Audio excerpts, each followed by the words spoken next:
Any other members of the press like to ask a question?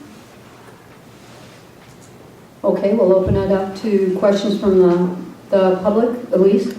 Yeah, can you tell us how many, RT, maybe you want to do this, or how many cows and sheep are out there for every horse? If there's an overpopulation, how come there's so many cows and sheep? I think the public needs to hear those numbers.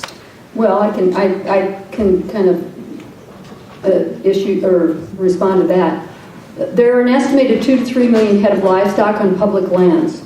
And there are approximately 100 cows to every horse. And yet the BLM refers to wild horse overpopulation. It is a sham and a shame. I believe that the BLM's new initiative for fundamental change has to address the fairness issue. You know, wild horses and burros are supposed to be managed principally on their ranges for them. I don't know what principally means to you, but principally does not mean 100 cows to one wild horse on their designated range to me.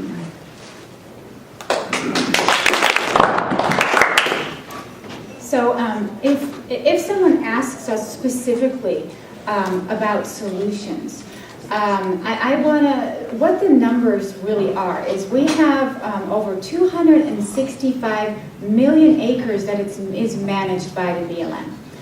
Of those 265 million acres, cattle are allowed to roam on 160 million of those acres. They lease it out to cattle farmers at the expense of our taxpayers.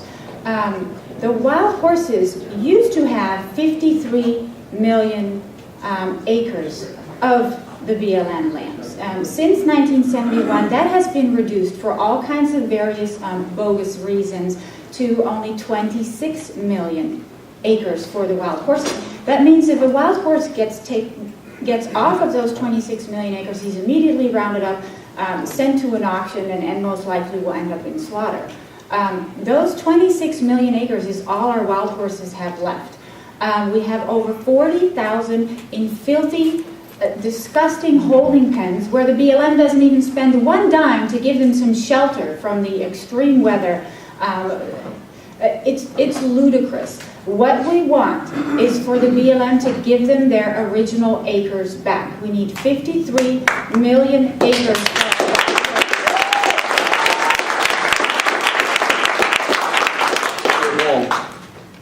Michael says they won't. I'd like to clarify that some long-term holding is in pastures in eastern Oklahoma and Kansas.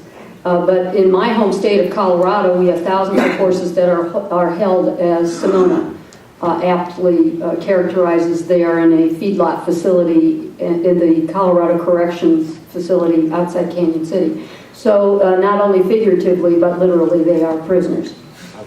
Okay, Annie?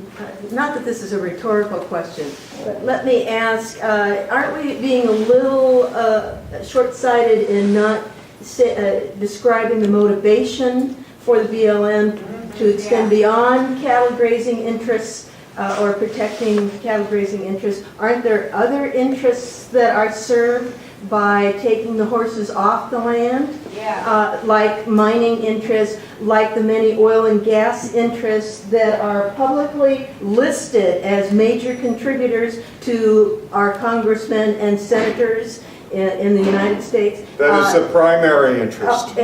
So isn't it a good idea for us to start revealing the facts about the special interests and those who are public officials, presumably representing everybody's interest, but actually in the pocketbook not? Mm-hmm. Well, you're absolutely right, Annie, of course. That was a rhetorical question. Okay. You're still right. It's hard to get answers from an agency that is not transparent, it's not accountable.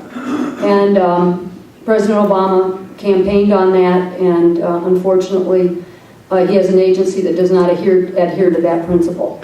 And until we can get some straight answers, we really never will know the real reason. I have referred to the wild horse and burros as the canaries in the coal mine. Thanks.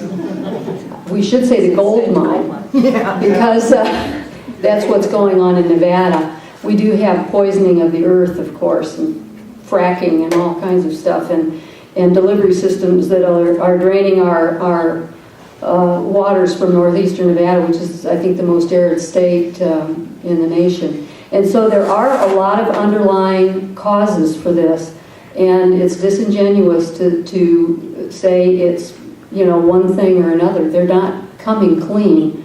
And I also would like to say that the livestock folks who are on public lands, you're next.